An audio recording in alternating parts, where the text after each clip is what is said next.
आदमी हाथ उठाता, हम यही तो होना ही चाहिए, पढ़ाई रोजगार काहे ना होने के चाहिए। उसको ये नहीं मालूम है कि अगला सवाल क्या होगा। फिर पूछते हैं भाई सब आदमी अपना अपना बच्चा कहाँ को सर का चेहरा याद करो और बताओ कि अपने बच्चे के लिए जीवन में अपने बच्चे के पढ़ाई रोजगार पर वोट दिए हो। हम आपको अपना अनुभव बता रहे हैं, 2.5 वर्ष हो गया, करीब करीब 5000 गांव में मैं गया हूं, आज तक एक भी बिहार के आदमी ने नहीं कहा कि हमने अपने बच्चों के पढ़ाई रोजगार के लिए वोट दिया।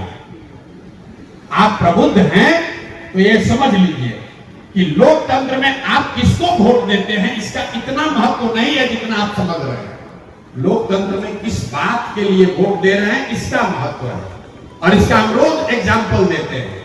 आपने 5 किलो अनाज के लिए अगर वोट दिया तो बिहार में चाहे किसी की व्यवस्था हो, नीतीश की सरकार हो, महागठबंधन की सरकार हो, भ्रष्टाचार कम हो या ज्यादा हो, 4 किलो अनाज मिल रहा है।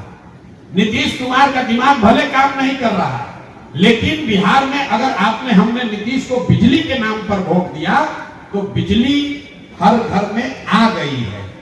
अगर लोगों ने सड़क के सुधार के लिए वोट दिया तो बिहार में कम से कम नेशनल हाईवे सब सुधर गया है। आपने सिलेंडर के लिए वोट दिया तो घर घर में बिहार में सिलेंडर फट गया है। आपने अयोध्या में मंदिर बनाने के लिए वोट दिया तो अयोध्या में मंदिर बन गया है। आपने यहां पर जिस बात के लिए भी वोट दिया है, आपने यहां जाति के लिए वोट दिया तो भैया देश में सबसे पहले जाति की जनगणना यही बिहार में ही हुई है। आपने मोदी जी का भाषण सुन के दिया वोट तो कि गुजरात में मोदी विकास किए हैं, तो भाई गुजरात में विकास हो रहा, और जो पहले बिहार के लड़के पंजाब हरियाणा जाते थे मजदूरी करने, अब वो गुजरात में जाकर मजदूरी कर रहे हैं। आप ध्यान से देखिएगा तो आपको पता चलेगा कि जिस चीज के लिए भी आपने वोट दिया है, चाहे मोदी को दिया हो, कांग्रेस को दिया हो, लालू को दिया हो, नीतीश को दिया हो, वो काम हुआ है। ये लोकतंत्र में आपके वोट की ताकत है। लेकिन आपने अपने बच्चों के पढ़ाई रोजगार के लिए वोट नहीं दिया, आपने अपने शहर को सुधारने के लिए वोट नहीं दिया, तो जब आप जिस काम के लिए वोट दिए ही नहीं है तो कोई चुप जाए वो क्यों काम करेगा। उसको मालूम है भैया कि पढ़ाई के लिए तो यहाँ वोट पड़ता नहीं है। कुछ आदमी कहता है भैया हम लोग के पास विकल्प नहीं था, बिल्कुल गलत बात है। कौन कहता है विकल्प नहीं था? आपके पास नोटा था कि नहीं था?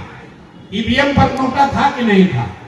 कुछ ज्ञानी आदमी कहता है नोटा को दबाने से वोट बर्बाद हो जाएगा, बिल्कुल नहीं बर्बाद होगा। संविधान में जब नोटा का प्रावधान किया गया तो उसमें लिखा गया है कि अगर सभी प्रत्याशियों से ज्यादा वोट नोटा को मिलेगा तो फिर से वहां पर चुनाव कराया जाएगा, नए प्रत्याशियों के साथ कराया जाएगा। अगर आप लोग सब लोग नोटा को दे दिए होते बिहार आरा में तो सभी दलों को मजबूर होकर नया कैंडिडेट, नया उम्मीदवार देना पड़ता है। तो जब वोट होता है तो आदमी क्या करता है, वोट काहे बर्बाद करें। किसी ने कहा कि चुनाव में आपका क्राइटेरिया क्या होगा, बिहार में किसी अच्छा आदमी को आप टिकट दीजिए तो लोग घर में बैठ के हंसता है, बिहार में चली हम कि ना चली हम, इनका में दम बा, बिहार में तो मजबूत आदमी हमनी के चाहिए। ये भैया आपको मजबूत आदमी चाहिए। आप घर में दुकान में बैठ के हंसते हैं कि नया आदमी है वो खड़ा हुआ, इससे क्या हो जाएगा। कोई आपको समझाने की कोशिश करेगा तो आप कहिएगा कि एगो जीतियो जाए, हम तो जीत के क्या करी हम एगो, हम काहे वोट बर्बाद करी। मेरे भाई आप बात नहीं समझते हैं।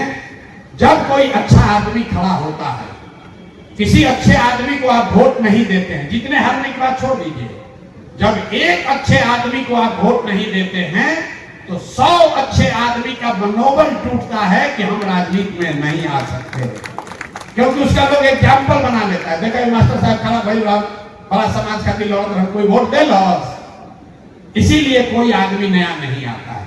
हम लोग यहाँ बगल में तरारी में चुनाव था, आपके बगल का, इसलिए आपको उदाहरण दे रहे हैं। एक एसके सिंह को हम लोग लेकर आए।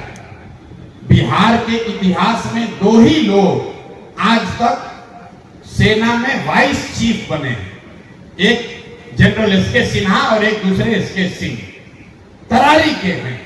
इतने सज्जन आदमी हैं कि उनका लड़का भी कहता है इतना सीधा है भैया, पॉलिटिक्स क्या करेंगे। वो आदमी तरारी में खड़ा हुआ, टेक्निकल बेसिस पर खड़ा नहीं हो पाए वो अलग बात है। जब वो खड़े हुए तो उनके गांव का, करत गांव है उनका, लोग कहता है कि जाति पर यहाँ वोट पड़ता है। करत गांव में सब उन्हीं के सो जाती है, 8,000 से ज्यादा लोग रहते हैं। सबने मिलकर क्या कहा कि ना भैया ये नहीं चलेंगे, हम लोग को तो मजबूत आदमी चाहिए। तो मजबूत आदमी में क्या चाहिए? बालू माफिया चाहिए, शराब माफिया चाहिए। तो भैया जब मजबूत आदमी चाहिए तो मजबूत आदमी के जूता के नीचे, अंगूठा के नीचे रहो। किसी पढ़े लिखे आदमी को दीजिएगा तो समाज उसको हटा दे, तो आपको अच्छा कैसे